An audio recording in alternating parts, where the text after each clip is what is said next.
logical level of 16 Rand to the dollar. So here you can see the peak that we recorded on Reuters. The Rand's weakness is expected to fuel inflation that could lead to higher jumps in interest rates than first expected. And the current plunge could hasten a downgrade that could cause South Africa's borrowing costs to rocket. Interest payments already take a hefty chunk out of the budget. Well, South Africa is sitting one notch away from non-investment or junk status, and all the major rating agencies have indicated that the firing of Nene raises questions. They will be watching if policy changes. Nene was concerned about not allowing South Africa's debt burden to spiral further as the prospect of dealing with debt becomes dimmer due to slow growth.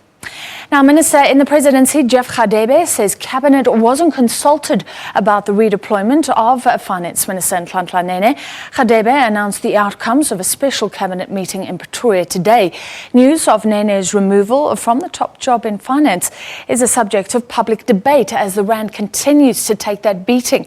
Nene's replacement, Des van Rooyen, has also sparked a mixed reaction from politicians, Labour and economists.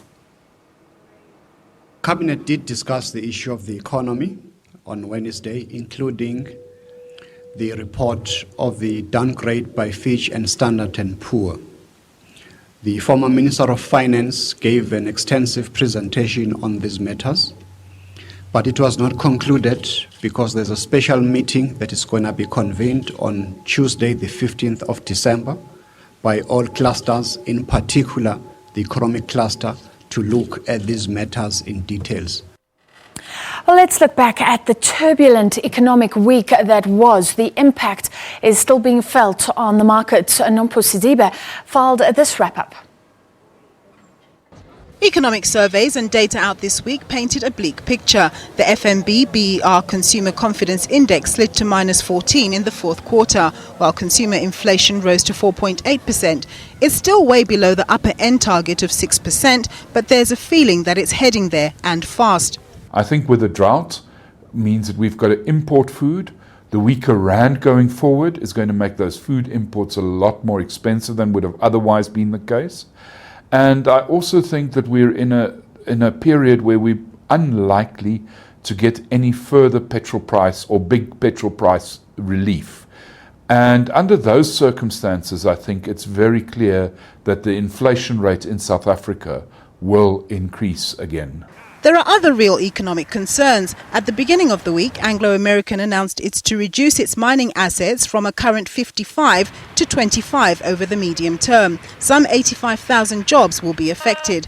There's a feeling that this is likely to become a trend as commodity-producing companies try to stay afloat. Commodities are under extreme pressure.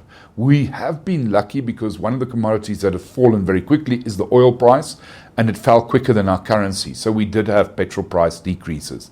But at the other end, all our mining companies are under pressure. Whether it's coal, iron ore, gold or platinum, it does not matter. They are all under pressure, and I think the job cuts have only just started. If these commodity prices do not recover fairly soon, we will be in for a very tough time. Schussler says mining-related firms will also bear the brunt if the mining sector doesn't turn around soon. Of more immediate concern, meanwhile, is that credit rating agencies could decide to adjust the country's credit rating to junk status. This as financial markets remain uncertain about the fiscal policy that will be pursued by new Finance Minister David van Rooyen. The ratings agencies issued a stern warning to South Africa and specifically to the government very recently that we are just about what is called junk status. We are at the lowest investment grade with a negative outlook. And with the recalling of the Minister of Finance by President Zuma, we've given the rating agencies every reason to downgrade South Africa to junk status. The Rand continues its weakening trend following the announcement on Wednesday night, touching a low of 15.77 against the US dollar. If South Africa's credit rating does get dumped to junk, it will mean borrowing costs for the government and businesses alike will rise, a death knell for any potential investment in the already flagging economy. Nompumelelo Siziba, SABC News, Johannesburg. Let's take a closer look at that rand again. It weakened against the dollar, despite the dollar itself losing value against currencies across the rest of the world. And the rand now continues to fall as the dollar recovers some of its value. Globally, the US dollar ends the week with a slight recovery after reaching a one-month low on Wednesday, but it still looks to record a loss for the week. On Wednesday alone, the dollar lost 1%. That's 1/3 of all the value it has lost so far this month. It is noteworthy that the rand lost over 5% on Wednesday.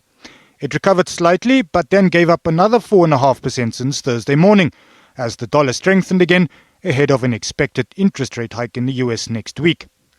The currency's midweek hiatus came immediately after the president announced the dismissal of the finance minister, just a few days after global credit ratings agencies praised him for his management of the country's finances. Consumers will have to face higher inflation as the rand slides, and higher interest rates are going to follow. This affects ordinary people intimately. The immediate impact is that the rand has bombed out. Inflation will therefore increase by more than anticipated. The Reserve Bank will therefore be obliged to increase interest rates by more than would otherwise have been the case, unless the government removes Nhlanhla from that position. And that in turn means less economic growth and more job losses in the future. But at least for now, it seems petrol prices might stay where they are. The oil price fell by over 6% this week. It is the first time since 2009 that it went below $40 a barrel and stayed there. Gunther Deutsch, SABC News. Let's look at some company news linked to that oil price. Sasol has decided to appoint not one but two CEOs to take the place of David Constable. The board has announced the appointment of Bonhali Nkwambaba and Stephen Russell Cornell as joint CEOs with effect from July next